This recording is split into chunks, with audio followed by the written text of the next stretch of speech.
விஜய் கேட்குறேன், திரிசா பண்ணாங்க எதனா பண்ணிட்டோம் பாதுகாப்பாக அடிங்கம்மா. உங்க வீட்டுக்காரை விட விஜய் தான் எனக்கு பிடிக்கும்.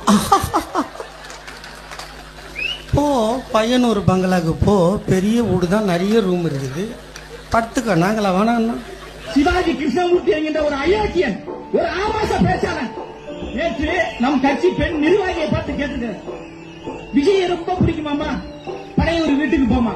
ஒரு அயோக்கியன் நாயர் அண்ணன் விஜய் அவர்கள் தமிழ்நாட்டில் இருக்கிற தாய்மார்கள் எல்லாரும் மகனாக அண்ணனாக தம்பியாக பார்க்கிறாங்க. கொச்சியா பேசுறீங்க ஐயா. ஸ்டாலின் அவர்கள் பெண்களை நலம் காக்கக்கூடிய ஆட்சி விட்டீங்க. பெண்களை குறித்து தரக்குறைவாக உன் கட்சியை சார்ந்த சிவாஜி கிருஷ்ணமூர்த்தி என்கின்ற ஆபாச அயோக்கியன் பேசுறான். கைது செய்வதற்கு ஐயா ஸ்டாலின் அவர்களுக்கு துணிச்சல் இருக்கா? இருக்கா துணிச்சலே? அப்புறம் இன்னொருத்தர், ஏன்னா அது மடக்கி இருக்கிறதுனால, மடக்கி ஊதுறதுனால மடக்கி ஊதி, மடக்கு ஊதி.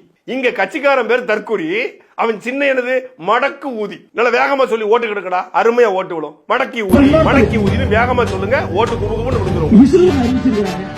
அது தமிழ்ல மொழியாக்கம் பண்ணா மடக்கு ஊதினு வரும். அப்படி ஒரு ஆபாசமா பேசுறான். கேனத்தனமாக பேசக்கூடிய கேன ஊதிகளே, அயோக்கியத்தனமாக பேசக்கூடிய அயோக்கிய ஊதிகளே, பொறுக்கித்தனமாக பேசக்கூடிய பொறுக்கி ஊதிகளே, எங்களுக்கு அந்த ஊக்கு பதிலாக வேற ஒரு இடம், வேற ஒரு வார்த்தை போட தெரியும். எங்க தலைவர் எங்களை அமைதியாக, அன்பாக, கொள்கை கோட்பாடு வழியாக பயணிக்க வேண்டும் என்று சொல்றார். எதிராளிதான் தீர்மானிக்கிறார் நாம் என்ன ஆயுதத்தை கையில் எடுக்க வேண்டும் என்று.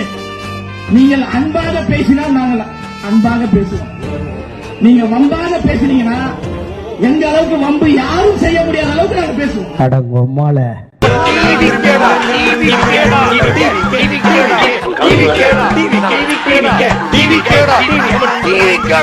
இளைஞர்களை கவரக்கூடிய வகையில நடிக்கிறதுல விஜய் பிடிக்கும். எனக்கு விஜய் தான் எனக்கு பிடிக்கும். போ பையனூர் பங்களாக்கு போ, பெரிய வீடு தான், நிறைய ரூம் இருக்குது, படுத்துக்க. நாங்களா வேணாம்னா